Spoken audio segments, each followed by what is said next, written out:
YCP నాయకులు చంద్రబాబును కించపరుస్తూ యాత్ర 2 సినిమా తీశారని, అయితే ఆ సినిమాకు ప్రజల నుంచి ఆదరణ కరువైందని విశాఖ దక్షిణ నియోజకవర్గ టీడీపీ ఇన్ఛార్జ్ గండి బాబ్జీ అన్నారు. టీడీపీ కార్యాలయంలో ఏర్పాటు చేసిన మీడియా సమావేశంలో మాట్లాడుతూ యథార్థ సంఘటనలతో రాజధాని ఫైల్స్ సినిమా తీశామని, వైసీపీ నాయకులు ఈ సినిమా టీడీపీకి ఆపాదించి రాజధాని ఫైల్స్ సినిమా ఆపాలని వైసీపీ నాయకులు కోర్టుకు వెళ్లారన్నారు. అమరావతి రాజధాని ప్రాంత రైతులను జగన్ మోసం చేశారని, 3 రాజధానుల విషయంలో కోర్టు జగన్ కు చీవాట్లు పెట్టింది అని తెలిపారు. ఏదో సినిమా తీసినట్టు రాజధాని ఫైల్స్ అని చెప్పి ఒక సినిమా తీశారు.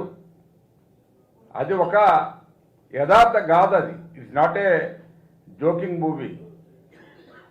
రాజధాని ప్రజలు వాళ్ళు పడ్డ కష్టాలు, వాళ్ళు చేసే త్యాగాలు ఈ సినిమా ద్వారా ప్రజలకు తెలియజేయాలనే ఉద్దేశంతో ఎవరో ఒక సినిమా తీస్తే దాన్ని తెలుగుదేశం పార్టీకి అంటగట్టి దాన్ని రాకుండా అడ్డుకుందామని ప్రయత్నం చేస్తే నిన్న హైకోర్టు ఇందులో ఏ తప్పు లేదు, ఒక బ్రహ్మాండమైన మెసేజ్ ఉంది ప్రజలకని చెప్పి దాన్ని మళ్ళీ రిలీజ్ చేసుకోవచ్చని చెప్పి నిన్న హైకోర్టు ఆర్డర్ ఇవ్వడం జరిగింది.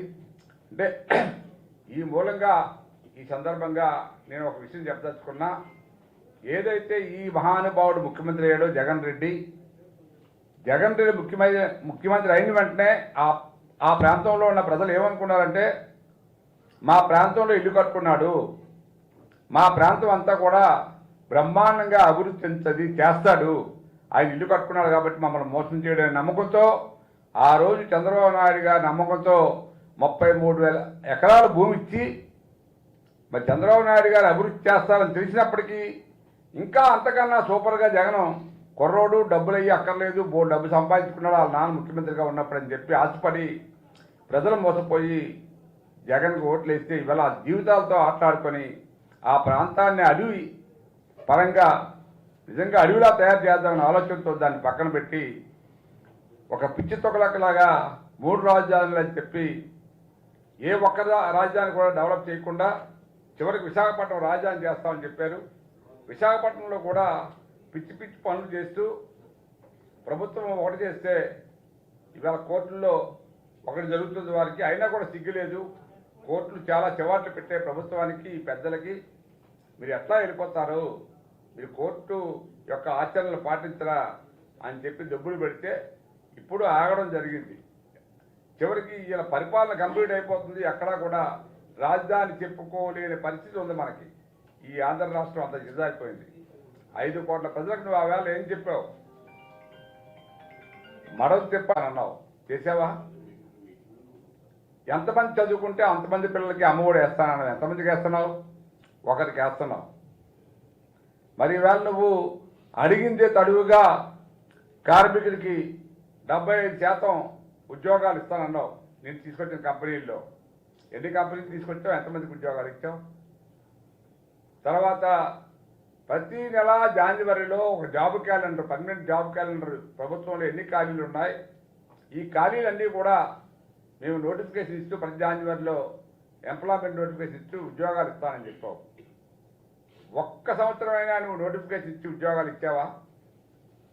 చివరికి ఈరోజు ఎలక్షన్లు వచ్చాయి కాబట్టి గ్రూప్ 1 పేరు మీద లేకపోతే టీచర్స్ పేరు మీద ఇప్పుడు దొంగ నోటిఫికేషన్లు ఇచ్చి అవి పూర్తిగా నువ్వు ఉండగా అమలవుతాయో అమలవు కూడా తెలియని పరిస్థితి ఉంది. ఈవేళ చాలా నిరాశలో ఉన్నారు నిరుద్యోగులు. వారి యొక్క పాపం, వారి యొక్క శాపం నీకు తప్పనిసరిగా తగులుతుంది. నువ్వు ఇంటికి పోవడం ఖాయం. ఎందుకంటే ఏ వర్గాలు కూడా మనశ్శాంతిగా లేవు. ఇసుక ఏమో ఫ్రీగా ఇస్తానన్నావు. ఇసుక నువ్వు దందా చేసి కొన్ని వేల కోట్ల రూపాయలకి చెన్నై ఇతర ప్రాంతాలకు అమ్ముకున్నావు. ఇలా చెప్పుకుంటూ పోతే ఎక్కడా కూడా నువ్వు చెప్పిన దానికి చేసిన దానికి పొంతం లేదు. కేవలం ఏమిటంటే అమ్మ ఒడి, విద్యా దీవెన, విద్యా కానుక, ఇవి ఎంతసేపు మాట్లాడుతావు. అవి కూడా ఎంతమందికి ఇచ్చావు, ఎంతమంది నీ వల్ల ఈవేళ అక్షరాస్యత పెరిగిందో చెప్పాలి.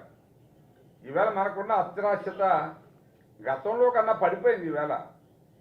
అందువలన మేము కోరేది ఒకటే, ఈ మహానుభావుని ఎంత తొందరగా మన పదవిలో దించితే ప్రజలు ఆలోచించి అంత మంచిది రాష్ట్రానికి.